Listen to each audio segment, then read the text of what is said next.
E aí pessoal, a minha última leitura é uma história passada no século XIX, só que agora estamos em Lisboa falando sobre amor, ou quase isso. Como disse o autor, o realismo e a anatomia do caráter. E esse ensinamento está presente no triângulo amoroso vivido por Jorge, Luísa e Basílio de Brito. O que me levou a ler esse livro é porque ele estava há mais de uma década olhando pra minha cara e eu olhando pra cara dele. E também porque eu sou tarado pelo português de Portugal. E também porque depois do Essa de Queiroz, só o Kim Barreiros e o Roberto Leal. Eu gosto de mamar os peitos da cabritinha. Eu gosto de mamar. Ai, bate o pé, bate o pé, bate o pé. Ai, bate o pé, faça assim como eu. Ai, bate o pé. Parece que estamos num processo de involução em que estamos a voltar às cavernas. Aliás, essa edição que eu tenho não é minha. Essa é de... Brincando, essa edição é minha mesmo. Eu vou começar o vídeo com um trocadilho ruim.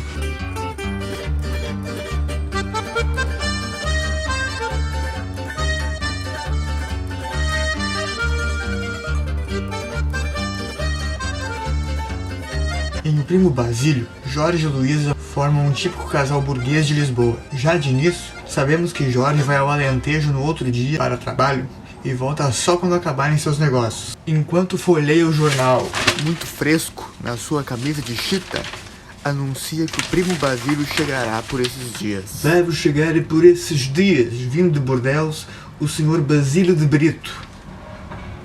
Aí você pensa, bom, então o Primo Basílio era importante? Sim e não. Importante devido ao posicionamento dele na sociedade e à sua fortuna, o que lhe permitia ganhar uma notinha desse tamanho no jornal, mas não o suficiente para virar notícia. Logo em seguida, a Luísa resmunga da empregada Juliana, a quem ela odeia. Ô, confeiteira, preguiçosa, ainda não me engomou os vestidos? Calma, Luísa, temos que ter gratidão a ela, afinal ela foi essencial para a tia Vitória. E outra coisa, ela é tudo menos alcoviteira. Valeu, Jorge! Esse começo do livro é essencial e apresenta tudo o que é preciso para entrar no drama que ele vai apresentar nas próximas 400 e poucas páginas. Note que aqui a protagonista Luísa quer se livrar de todas as formas de Juliana, a quem ela não aguenta mais. Quadro que vai se inverter depois da metade do livro, mas não vou adiantar as coisas. Assim que Jorge vai para a vida, ou seja, trabalhar, Luísa fica em casa, lendo seus romances e tocando seu piano. Quê? Luísa não trabalha? Que absurdo! Calma, calma. Luísa não trabalha assim como todas as mulheres do seu tempo. Mas a Luizinha, saiu muito boa dona de casa. Tinha cuidados muito simpáticos dos seus arranjos, era asseada, alegre como um passarinho amiga do ninho e das carícias do macho. E aquele serzinho loiro e meigo veio dar à sua casa um encanto sério. A sociedade do século XIX era, como você deve saber, exclusivamente machista. O homem ia trabalhar e a mulher ficava em casa, mas quem disse que alguém se incomodava com isso? Era cultural, era o que era e tá tudo bem. Cada mulher no mercado de trabalho ainda é muito relativo, mas eu não tô afim de entrar nesse assunto e você sabe muito bem por quê. É importante destacar, pelo menos a minha percepção, que a Luísa não se casa exatamente por amor,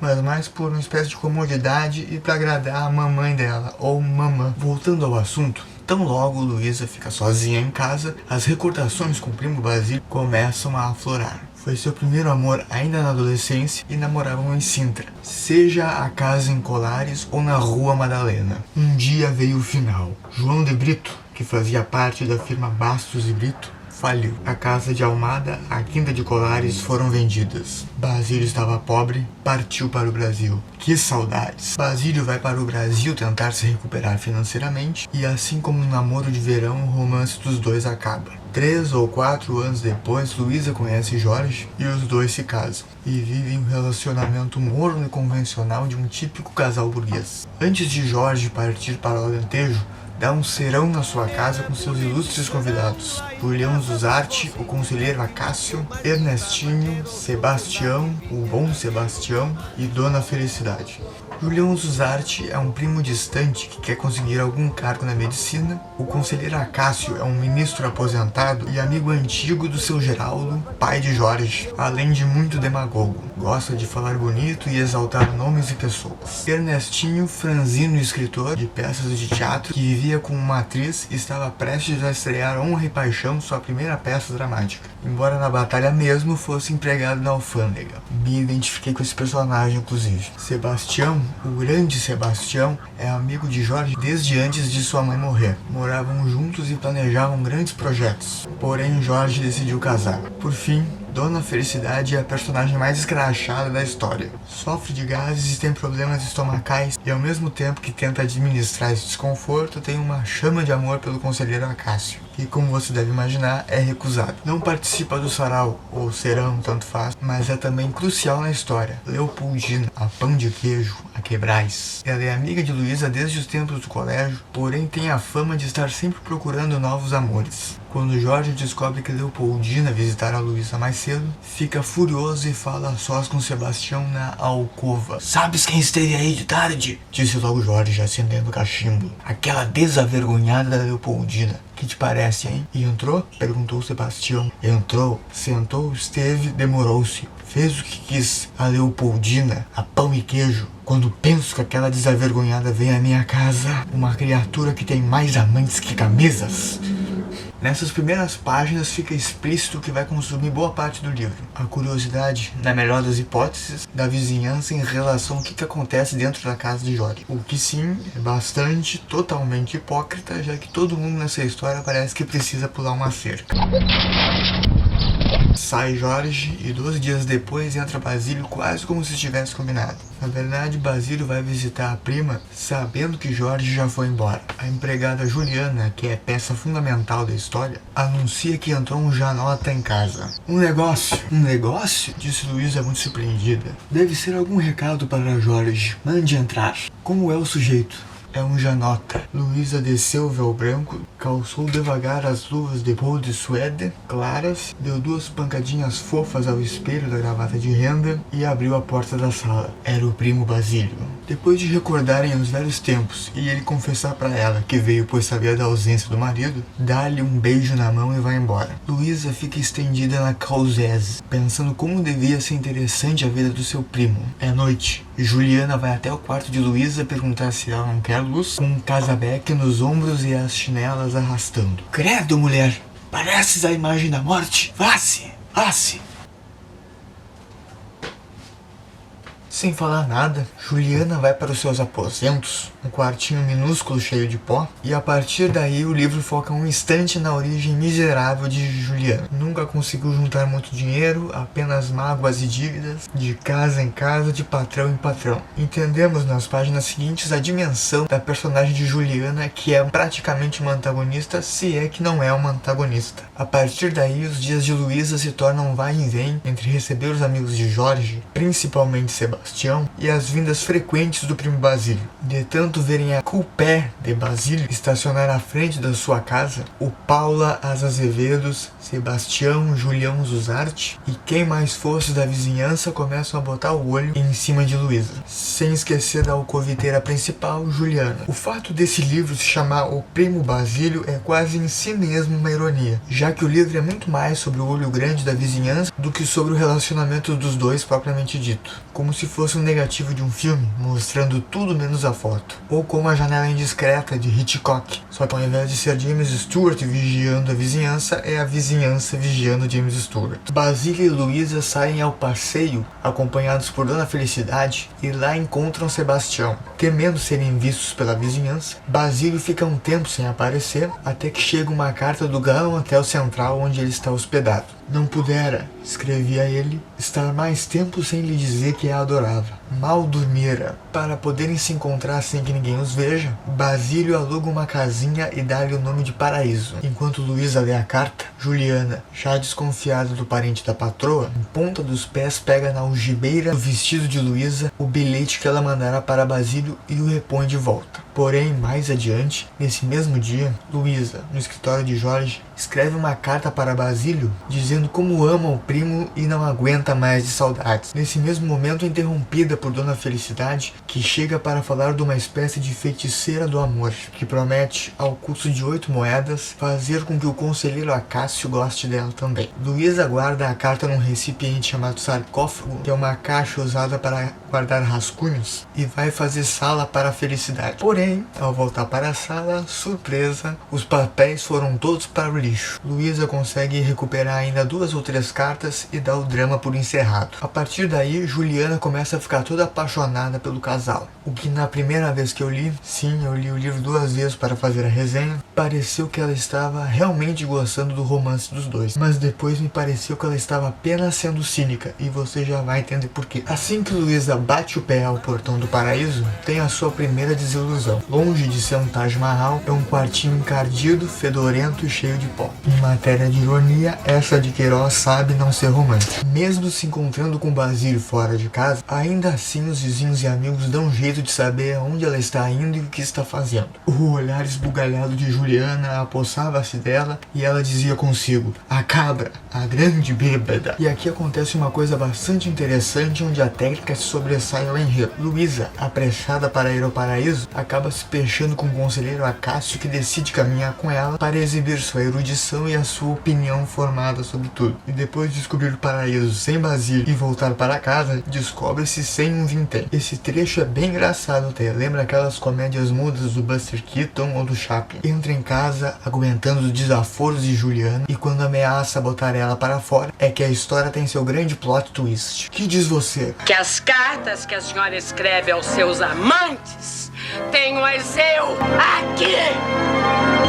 Que as cartas que a senhora escreve aos seus amantes tenho as guardadas aqui. E bateu na algibeira, ferozmente. Essa parte, como você tá vendo, é bem dramática. E uma fica em contraste com a outra. A partir daí, a história se torna uma desilusão atrás de desilusão, quando Luísa procura o Basílio para fugir com ele, e ele tira o corpo fora, assustado com a loucura da prima. Juliana começa a subornar a patroa, ameaçando contar para todo mundo o conteúdo das cartas. Eu não botei spoiler aqui, pois esse é, grosso modo, o plot da história. Instaurado o triângulo amoroso, surge Juliana, a invejosa e vingativa criada, que, encontrando as cartas de Luísa dirigidas a Basílio, passa a chantagear a patroa, ameaçando entregar as provas de traição a Jorge.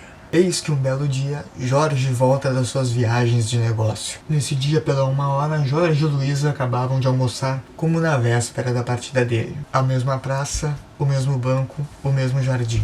Significa. O relacionamento deles dois é completamente enfadonho e estagnado. Jorge pergunta pelo primo Basílio, fazendo Luísa engasgar e inventar uma mentira. Então começa a perceber a afinidade de Luísa com Juliana e fica bastante surpreso com a reviravolta. Juliana estabelece um preço pelo silêncio das cartas. 6.000 contos de réis ou nada feito. E se eu errei no valor, me corrijam nos comentários aqui. Desesperada, Luísa recorre a todo mundo para obter esse valor e, como último suspiro, escreve uma carta humilhada para Basílio, pedindo a soma, mas fica sem resposta. Importante lembrar também que a Luísa recorre até o banqueiro Castro, que é louco por ela também, e ela diz que aceita esse valor mediante qualquer coisa, e eu não preciso nem dizer o que ele pede, né? E que ela recusa. Ainda pensando em conseguir o dinheiro, Luísa recorre a Sebastião, que decide dar um jeito em Juliana sem necessariamente dar o dinheiro que ela quer. Numa noite, vai com um oficial à casa de Jorge, enquanto Luísa, Jorge e Dona Felicidade estão no teatro, e chegando lá, o oficial Mendes oficia: ou dá as cartas ou é cana. Colocar mais 20 reais. Juliana briga com o oficial, dizendo que não vai dar as cartas, e enquanto investe pra cima dela, ela lhe cospe na cara. Assustado com a própria atitude, Juliana, que já tinha saúde debilitada, cai no chão e morre. A partir daí, Jorge e Luísa vão morar à casa de Sebastião enquanto procuram outra empregada, que virá a ser Mariana. Sem o primo e desiludida com o amor dele, Luísa começa a cair em desgosto e recolhe-se à cama com febre. Jorge não entende o temperamento da mulher, mas mesmo assim investe nos talentos de Juliano Zuzarte e em remédios para tentar curá-la. É noite, dão novamente um serão para comemorar a volta de Jorge e uma ordenação que o conselheiro recebeu, e Luísa parece estar novamente saudável ou bem perto disso. Porém, no outro dia, Jorge recebe uma carta vinda de França e fica muito desconfiado. Isso aqui é minha conta do Banrisul. Sem conseguir conter a curiosidade, O que é que eu acho? O que é que eu acho? abre a carta e descobre de quem é. Na tua casa está entrando outro macho. Do primo Basílio, dizendo que a amava e os motivos por que não lhe tinha escrito. E porque ela devia 754 reais pro banco também. Não, nesse caso sou eu. Furioso, Jorge decide segurar a raiva, porém, tão logo Luísa mostra novamente sinais de vitalidade, ele decide mostrar por que mudou de temperamento. O que tens, Jorge? Pois bem, tu agora estás boa, podes ouvir. Há 2 semanas Eu vivo no inferno. Lê!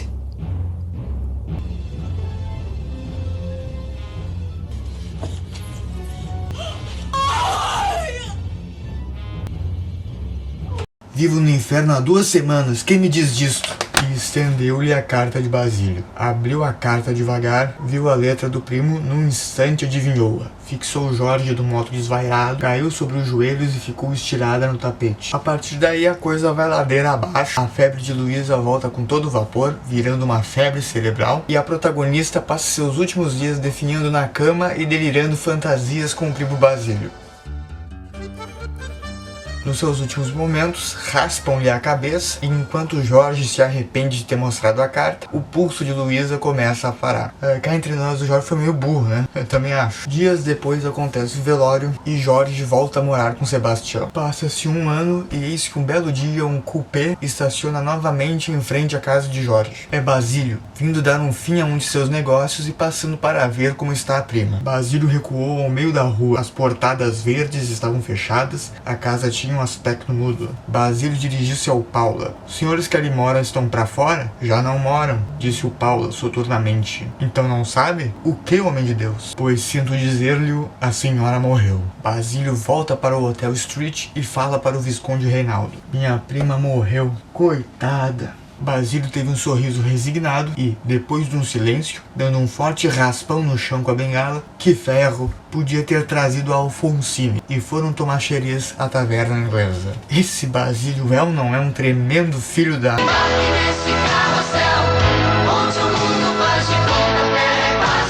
Mesmo assim, Luísa era encantada por ele. Você deve estar achando então que o Eça de Queiroz então talvez fosse um monstro comedor de criancinha, machista, malvado e alienado? Na verdade não parece não. Parece estar inclusive ironizando o tempo todo a intelectualidade e alfinetando os valores burgueses da época. Mesmo assim, em nenhum momento falou como era ruim que Luísa não saísse de casa. Minha próxima leitura é uma provocação, A Empregada. Só que esse é um livro contemporâneo, recente. Esses 2 livros têm 145 anos de diferença. Esse de 1878 e esse de 2023. Será que tem alguma coisa em comum? Na próxima resenha eu mato a charada. Aproveita e deixa teu like, se inscreve no canal. Vou ficar de olho.